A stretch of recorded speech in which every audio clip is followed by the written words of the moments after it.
All right, today we're going to talk about how to format a script properly, and we have a couple of different options. We're going to start with a Microsoft Word script template. So the template is already created, you just need to plug in your words. So we'll open up the template, and it has a header, name of the story, and last name that you can go ahead and change in the header function. But the first thing we're going to add is a slug line, or a header. So we click Slug Line by going up to our styles and clicking Slug Line. And we always start with interior or exterior. So interior, living room, and you don't have to push the caps lock or anything, it does it all for us.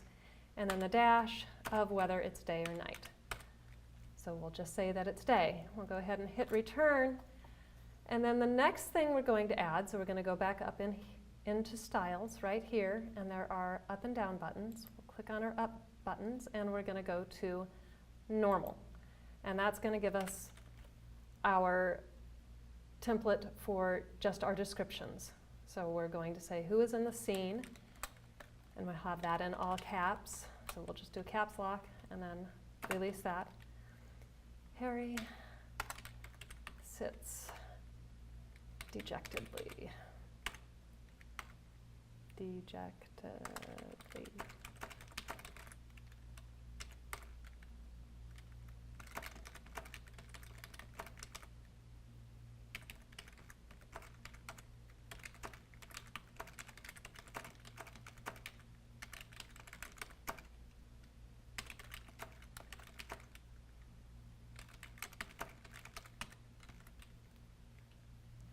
So we have our description. Then if we'd like to add dialogue, we go back over here to our styles and we pick first character so that we have the right name. So that's going to go ahead and indent it 22 spaces for you. So you don't have to do that yourself. And it'll also put it in caps for you, so you don't need to worry about the caps lock. And we just put who is going to talk and hit return. And then we'll go to dialogue, and that's going to indent it for us as well.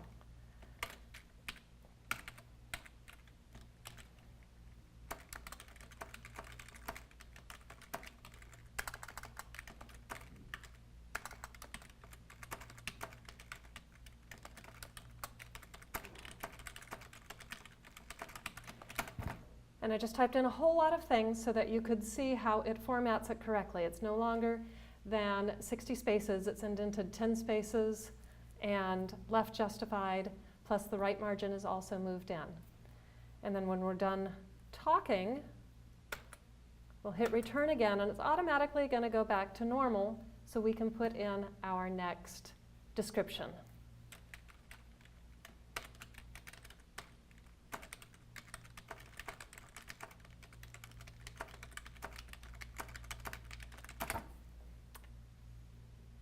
Then when you go to save it, make sure you save as and rename it to your file name so that the script template remains a template and you don't have to overwrite it whenever you use it.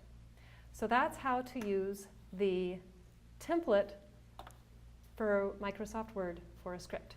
So we're going to close that out. The next thing we're going to look at, and I'm not going to save that, is how to use Celtx. It's celtx.com. It's a free download. And we're just going to open that up. It did not open. There we go. So welcome to Celtx, and it shows you lots of different ways in which you can format something. So we're going to pick film because we're writing for script writing for movies. But you can also use this for plays, storyboards, comic books, and novels. So we'll just pick film. And it starts with scene headers. Remember, headers and slug lines are the same thing. So it starts with our scene header. And again, we don't have to push cap locks or anything because it just does that for us. So it automatically will fill in the proper format for interior. So we can just click on that And then we'll do our same scene. We do need to put on our dash, and then day. When we hit return, it automatically goes to action. So whereas in the script template it said normal, in this one it says action. So this is where we put in our descriptions, the actions that the characters are taking. So again, since it's the first time we see Harry, we'll put his name in all caps. And he is sitting in his living room.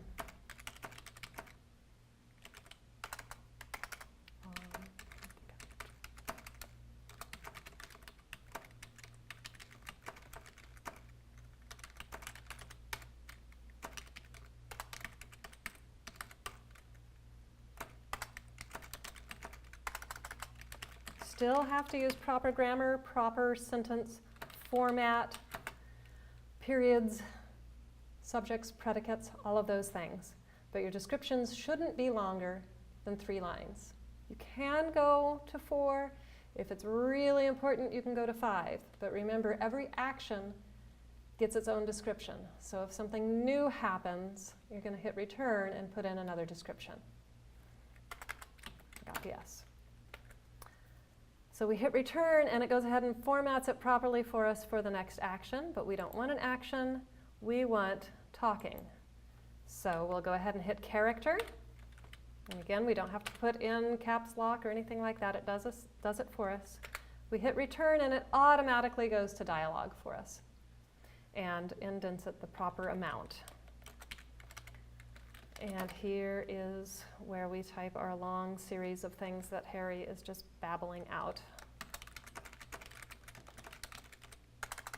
Again, remembering to use capital letters.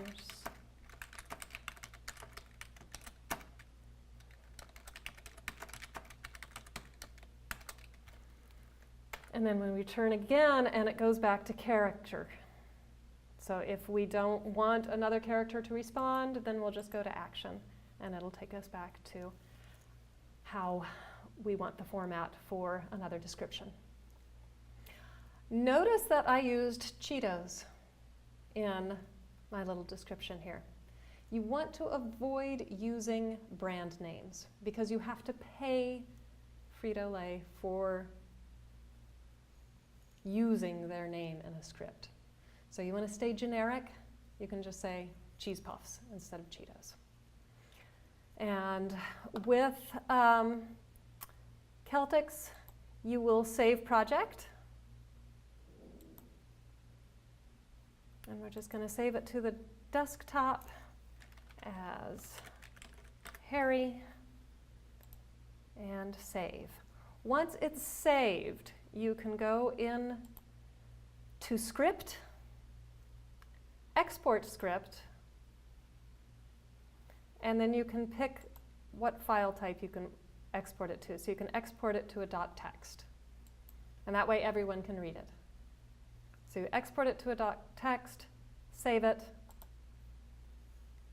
and then anyone can read it. You don't have to have Celtx in order to read your script. And that's how we format a script.